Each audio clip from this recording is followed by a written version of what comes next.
નમસ્કાર દર્શક મિત્રો, હું ખુશ્બુ રાજપૂત. આપ જોઈ રહ્યા છો B1 ન્યૂઝ વડોદરા.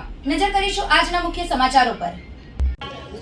ગુજરાત રાજ્ય માધ્યમિક અને ઉચ્ચતર માધ્યમિકની આજ રોજથી શરૂ થયેલ પરીક્ષાઓમાં ડભોઈ ખાતે કુલ 2804 પરીક્ષાર્થીઓએ શાંતિપૂર્ણ રીતે પરીક્ષાનો પ્રારંભ કર્યો, જેમાં ધોરણ 10ના 1563 અને ધોરણ 12 સામાન્ય અને વિજ્ઞાન પ્રવાહના મળી 1241 પરીક્ષાર્થીઓએ સીસીટીવીની બાજ નજરો વચ્ચે પરીક્ષા આપી રહ્યા છે.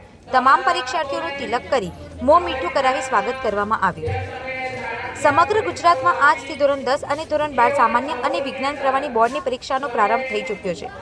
ત્યારે ડભોઈ પંથકની વાત કરવા જઈએ તો ડભોઈમાં કુલ 2804 પરીક્ષાર્થીઓએ શાંતિપૂર્ણ માહોલમાં પરીક્ષા આપી, જેમાં જોવા જઈએ તો ધોરણ 10ના કુલ 5 પરીક્ષા કેન્દ્રોમાં મળી 1563 પરીક્ષાર્થીઓ અને ધોરણ 12 વિજ્ઞાન પ્રવાહના 2 પરીક્ષા કેન્દ્રો પર 567 પરીક્ષા છે, જ્યારે સામાન્ય પ્રવાહના 3 પરીક્ષા કેન્દ્ર પર 664 પરીક્ષાર્થીઓએ પરીક્ષા આપી.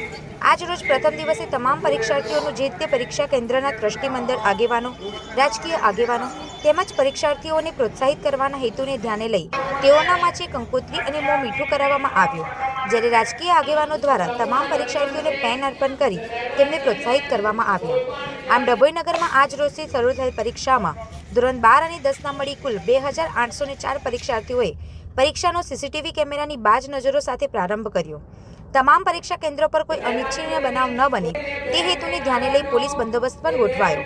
એટલું જ નહીં, ચાલુ પરીક્ષાર્થીઓ કોઈ વિદ્યાર્થીને કોઈ શારીરિક અસર થાય, ચક્કર આવે, બીપી લો થઈ જાય તે માટે પણ આરોગ્ય વિભાગની ટીમો પણ પ્રત્યેક સેન્ટર પર મૂકવામાં આવી છે.